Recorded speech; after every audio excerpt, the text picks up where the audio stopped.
ഇനി വീണ്ടും നമ്മൾ അമ്പലപ്പുഴയിലേക്ക്. മുതിർന്ന CPM നേതാവ് ജി സുധാകരൻ അമ്പലപ്പുഴയിൽ സ്വതന്ത്ര സ്ഥാനാർത്ഥിയായി മത്സരിക്കും എന്ന വാർത്തകൾ വരുന്നു. ഇന്നലെ രാത്രി മുഖ്യമന്ത്രി അദ്ദേഹത്തെ വിളിച്ച് അദ്ദേഹത്തെ പിന്തിരിപ്പിക്കാനൊക്കെ ശ്രമം നടത്തിയെങ്കിലും അദ്ദേഹം വഴങ്ങിയില്ല എന്ന വാർത്തയുണ്ട്. എന്നാൽ മുഖ്യമന്ത്രി അങ്ങനെ ഒരു കോൾ നടത്തിയിട്ടില്ല. അതേസമയം ജി സുധാകരൻ അമ്പലപ്പുഴയിൽ മത്സരിക്കാൻ വന്നാൽ മുഖ്യമന്ത്രിയായിരുന്ന VS അച്യുതാനന്ദൻ്റെ മകൻ V അരുൺകുമാറിനെ മത്സരിപ്പിച്ച് തിരിച്ചടിക്കാനാണ് ഇപ്പോൾ CPM ആലോചിക്കുന്നത്.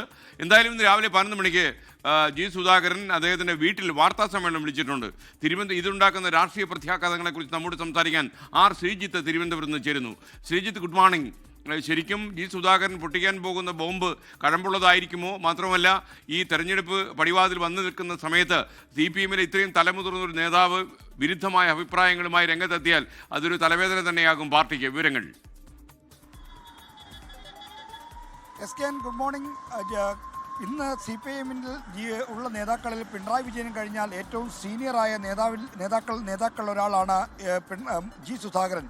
SFIയുടെ ആദ്യ സംസ്ഥാന പ്രസിഡന്റ് മുതൽ ഇങ്ങോട്ട് പാർട്ടിയിൽ ഒട്ടേറെ സ്ഥാനങ്ങൾ വഹിച്ച ജി സുധാകരന് ആലപ്പുഴ ജില്ലയിലെ പാർട്ടിയുടെ എല്ലാ മുക്കും മൂലയും അറിയാവുന്ന ഒരാളാണ്. അപ്പോൾ സുധാകരൻ പാർട്ടിയുമായി പിണങ്ങി പുറത്തേക്ക് വരികയാണെങ്കിൽ അത് CPM-ന് വലിയ തോതിൽ ബുദ്ധിമുട്ടുണ്ടാക്കും എന്ന കാര്യത്തിൽ ഒരു സംശയവുമില്ല.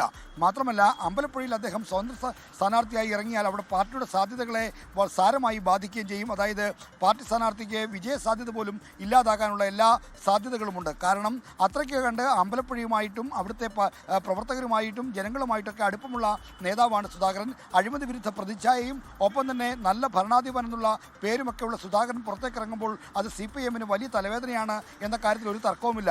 മാത്രമല്ല, അദ്ദേഹം ഇന്ന് നടത്താൻ പോകുന്ന വാർത്താ സമ്മേളനത്തിൽ ജില്ലയിലെ പാർട്ടി നേതൃത്വത്തിനെതിരെ, സംസ്ഥാന നേതൃത്വത്തിനെതിരെ എന്തെങ്കിലും പ്രതികരണങ്ങൾ നടത്തിയാൽ അത് സംസ്ഥാനത്തെ ആകെ തെരഞ്ഞെടുപ്പിനെ ബാധിക്കുന്ന ഒന്നായി മാറാനുള്ള എല്ലാ സാധ്യതകളുമുണ്ട്. അതുകൂടി CPM മുന്നിൽ കാണുന്നുണ്ട്. എന്തായാലും ജി സുധാകരൻ്റെ നീക്കങ്ങളെ വളരെ ശ്രദ്ധയോടെ നിരീക്ഷിക്കാനാണ് CPM-ന്റെ സംസ്ഥാന നേതൃത്വത്തിൻ്റെയും ജില്ലാ നേതൃത്വത്തിൻ്റെയും തീരുമാനം. ആ നിർദ്ദേശമാണ് ജില്ലാ നേതൃത്വത്തിന് സംസ്ഥാന നേതൃത്വം കൊടുത്തിരിക്കുന്നത്.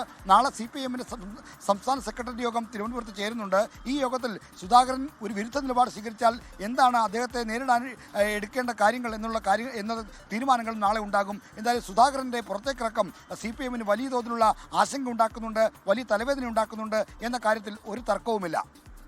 ലോകത്തെവിടെയായാലും ഏത് സമയത്തും 24 വാർത്തകളും ഓഗ്മെന്റഡ് റിയാലിറ്റി പാക്കേജുകളും എക്സ്പ്ലെയിനറുകളും വിശദമായി കാണാൻ ഞങ്ങളുടെ YouTube ചാനൽ നിങ്ങൾക്ക് സബ്സ്ക്രൈബ് ചെയ്യാം.